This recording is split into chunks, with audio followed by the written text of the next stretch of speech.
रात का समय था। बाहर अंधेरा छा चुका था। बारिश की बूंदें खिड़की के शीशे पर टकरा रही थी। आयन, जो एक मेडिकल छात्र था, अपने दोस्तों के साथ कॉलेज के कैंपस में बैठा हुआ था। बातचीत के दौरान उसके दोस्त अर्जुन ने एक पुराने हॉस्पिटल की कहानी छेड़ दी। तुमने कभी सिटी हॉस्पिटल का नाम सुना है? अर्जुन ने रहस्यमयी आवाज में पूछा। वही जो कई साल पहले बंद हो गया था, आयन ने जवाब दिया। हाँ, लेकिन क्या तुम जानते हो कि वहां क्यों बंद हुआ? अर्जुन ने आगे कहा। अर्जुन ने बताया कि सिटी हॉस्पिटल में एक खौफनाक घटना घटी थी। एक डॉक्टर, जिसे लोग डॉक्टर शर्मा के नाम से जानते थे, वो कई अनैतिक प्रयोग किया करता था। कहा जाता है कि उसने अपने मरीजों पर खतरनाक दवाओं का परीक्षण किया। इनमें से कई मरीजों की दर्दनाक मौत हो गई। आज भी लोग कहते हैं कि उस हॉस्पिटल में अजीब घटनाएं होती हैं। अर्जुन ने गंभीरता से कहा। आयन को इस कहानी में गहरी रुचि हुई। वो हमेशा से रहस्यमयी जगहों के जांच करना चाहता था। उसके दोस्तों ने उसको रोका, पर उसने फैसला कर लिया कि वो हॉस्पिटल जाकर सच का पता लगाएगा।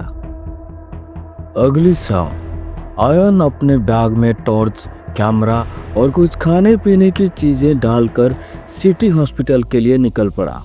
हॉस्पिटल शहर के बाहरी इलाकों में स्थित था। वहां तक पहुंचने में उसे करीब 1 घंटा लगा। जैसे ही उसने हॉस्पिटल का गेट पार किया, उसे एक अजीब सी ठंडक महसूस हुई। हॉस्पिटल के बड़े दरवाजों पर जंग लग चुकी थी। अंदर का माहौल बहुत ही डरावना था।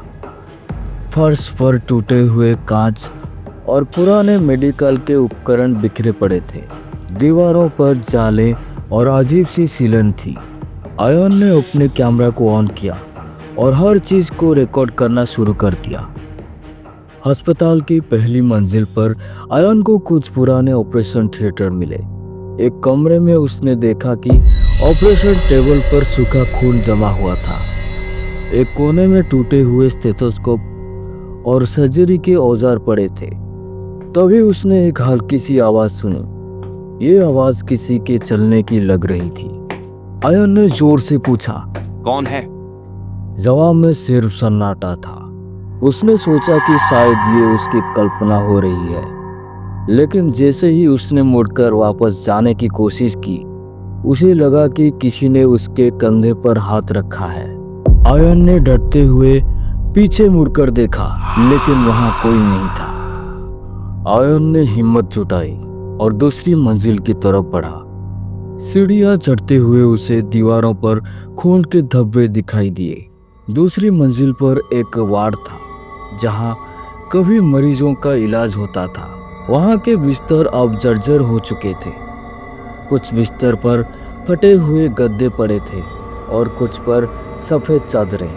तभी एक चादर अचानक हिलने लगी। आयन का दिल जोर जोर से धड़कने लगा। उसने अपनी टॉर्च उस तरफ घुमाई, लेकिन वहां कुछ नहीं था। दूसरी मंजिल के अंत में आयन को एक कमरा मिला, जिस पर 302 लिखा था। ये वही कमरा था जिसके बारे में उसने सुना था। कहा जाता था कि डॉक्टर शर्मा ने यहीं अपने सभी अमानवीय प्रयोग किए थे।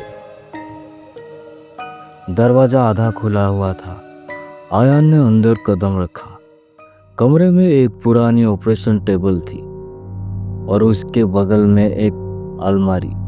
अलमारी के दरवाजे खुले हुए थे और उसके अंदर पुराने कागजें और रिपोर्ट्स पड़ी थी। आयन ने उनमें से एक रिपोर्ट उठाई। यह रिपोर्ट 1990 की थी और इसमें एक महिला मरीज का जिक्र था, जिसे मालती देवी कहा गया था। रिपोर्ट में लिखा था, मरीज को नया इंजेक्शन दिया गया। प्रतिक्रिया अप्रत्याशित थी। मरीज ने अजीब व्यवहार करना शुरू कर दिया। वो चिल्लाने लगी कि वो मर चुकी है। आयन ने रिपोर्ट को और पढ़ने की कोशिश की। तभी कमरे का दरवाजा तेज आवाज के साथ बंद हो गया।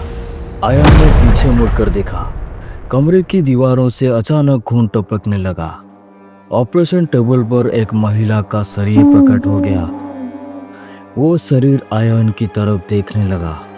उसकी आंखें सफेद थी और चेहरा खून से सना हुआ था। महिला ने धीरे धीरे कहा। आयन की जुबान बंद हो गई। वो बोल नहीं पा रहा था। महिला ने कहा, यहाँ से भाग जाओ, नहीं तो तुम मुझ जैसे हो जाओगे। आयन ने हिम्मत जुटाई और दरवाजा खोलने की कोशिश की, लेकिन वो अंदर से लॉक हो चुका था। महिला का शरीर अचानक हवा में उठने लगा और वो भयानक आवाजें निकालने लगी। आयन ने अपनी टॉर्च फेंक दी और अपनी जेब से एक छोटी सी चाबी निकाली जो उसने गेट के पास पड़ी पाई थी। उसने दरवाजा को खोलने की कोशिश की। आखिरकार दरवाजा खुला और आयन दौड़कर बाहर निकल गया। वो तेज कदमों से सीढ़ियां उतरता हुआ हॉस्पिटल से बाहर निकल आया। अगले दिन आयन ने हॉस्पिटल के इतिहास की जांच की। उसे पता चला डॉक्टर शर्मा और किसी टीम ने कई निर्दोष मरीजों पर खतरनाक प्रयोग किए थे। जब सरकार को इसकी खबर मिली तो हॉस्पिटल को बंद कर दिया गया। लेकिन कहा जाता है कि डॉक्टर शर्मा और उसके शिकार मरीजों की आत्माएं अब भी वहां भटकती हैं। आयन ने अपने अनुभव को अपने दोस्तों के साथ साझा किया। उसने सबको चेतावनी दी कि कभी भी सिटी हॉस्पिटल ना जाएं।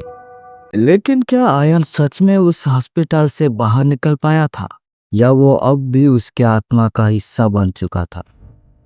ये राज आज भी बरकरार है। ऐसे ही भूतिया एनिमेशन कार्टून वीडियो देखने के लिए मेरे चैनल को सब्सक्राइब करें और बेल आइकन को भी जरूर दबाएं।